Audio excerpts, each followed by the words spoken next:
But for me, I wanted to go with Buda Baker, but we already went with my rant about Buda Baker. But for me, there's a lot of players that the Cardinals have recently brought in. When you talk about DeAndre Hopkins, that are exciting and that are, but they're not young. And that's the main purpose of this, is to really find a young player. I have to go with their first overall pick, Isaiah Simmons. Now, I have to preface this by saying he did have a rough go around for the first. I would say first couple of months. It was rather rough for him. However, a former guy that ran a 4.3 at the combine, that's 6'4", 240 pounds. I mean, the ceiling is bright.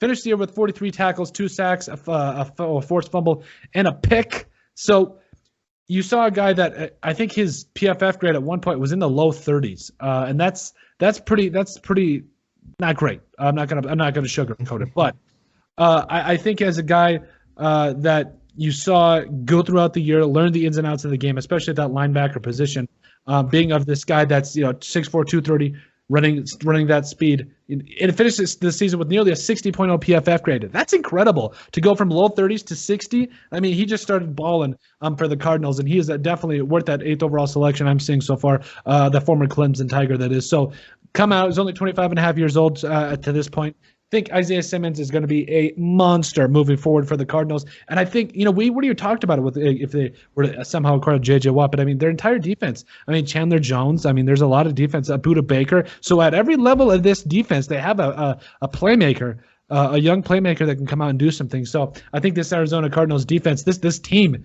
is going to really take off really soon. And it's because of players like Isaiah Simmons and Buda Baker and so forth.